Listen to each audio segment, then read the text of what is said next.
All right, Secret Service Director Kimberly Cheatle admitting today that the agency failed in protecting Trump against the assassination attempt. And it's safe to say that lawmakers were not having it, calling her out for a lack of answers and basically saying it was BS. Let's bring in member of the House Oversight Committee, Florida Congresswoman Paulina Luna. Thank you for being with us, Congresswoman. What was your take on the hearing today?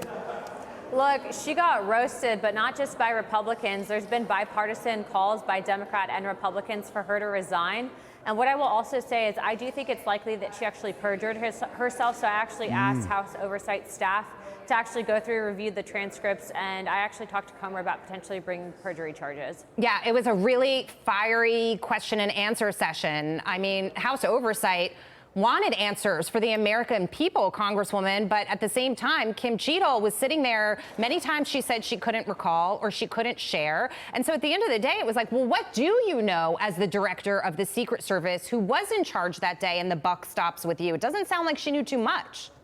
Well, she actually admitted that she never saw a timeline, but I actually think that she's hiding the ball here, because I saw actually on conflicting reports, of which I was reading from them, that actually Secret Service was aware of the shooter and that they had been reported and that they had not responded, which is, I think, interesting that Mayorkas went and blocked the transcripts or actually exchanges between Secret Service, and actually Mark Green has actually subpoenaed those records. And so as we're seeing, this is definitely a dropping of the ball here, but why are they being so secretive? Why did they try to pressure the director from actually not testifying before Congress?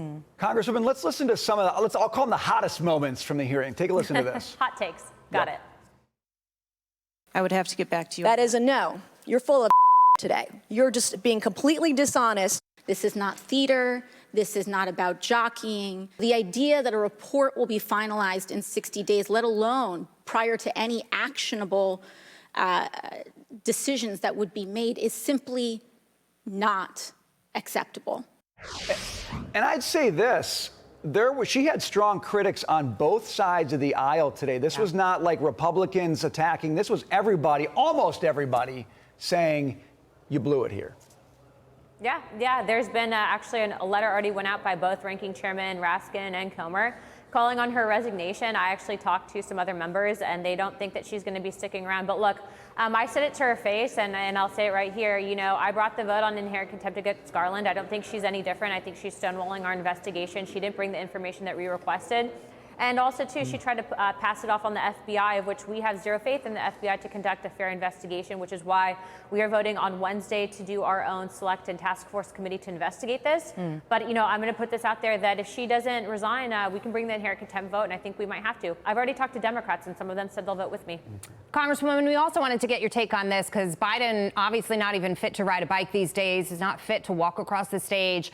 And now he's not fit for another term. So is he fit to continue to serve as president? There are several GOP lawmakers, including yourself, calling for the vice president to invoke the 25th Amendment if Joe doesn't resign, a sentiment that was echoed by Trump's running mate, Ohio Senator J.D. Vance. Listen here.